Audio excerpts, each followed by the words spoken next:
made this distinction between the real substance, the essence, which is not what you can see and touch. No Catholic actually thinks that the wafer becomes flesh in the sense that you can see and touch it as flesh or do a DNA test or something.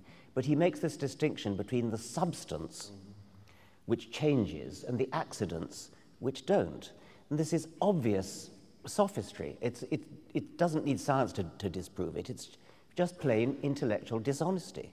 Well, but at the same time, it's kind of, I don't know if you feel this, it's kind of frustrating how much of that, many of those fundamental misconceptions established early on maintain themselves. I mean, Aristotle also talked about falling bodies from a physics perspective.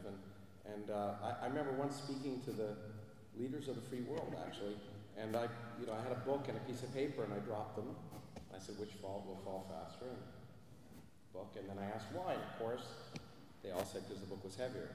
And it's kind of sad that, in fact, 400 years after Galileo, that he's only just been forgiven, remember? Yeah, exactly. Maybe we need more time for poor Galileo.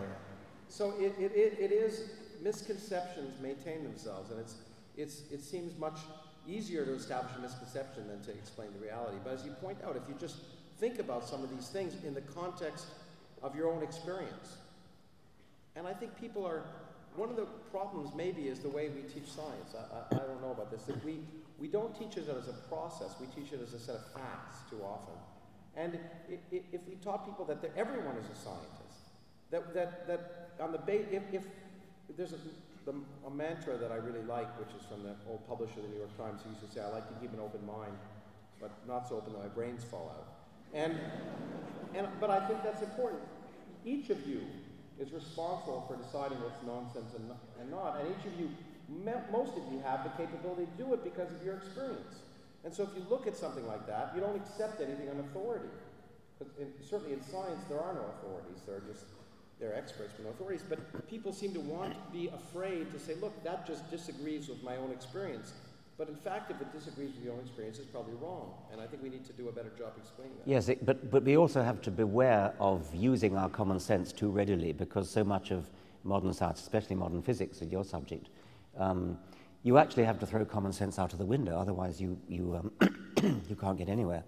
Absolutely. That's, in fact, another misconception, that if it violates common sense, it can't be right. And both of us have, I think, debated Christian apologists who've given arguments saying this is not logical, and logic depends on knowledge, and it changes.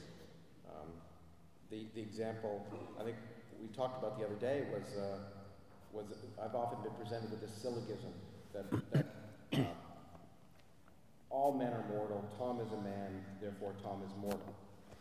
But of course, what happens by the end of the century when we may make cell lines immortal, or humans immortal? Will that mean humans aren't humans anymore? The context of that changes depending upon the nature of reality, and the nature of reality, as you talk about the magic of reality, is in some sense determined by science.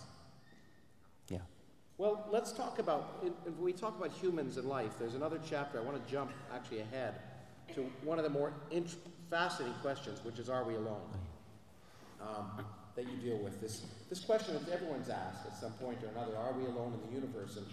And Carl Sagan used to say, if we are, then it's an awful waste of space.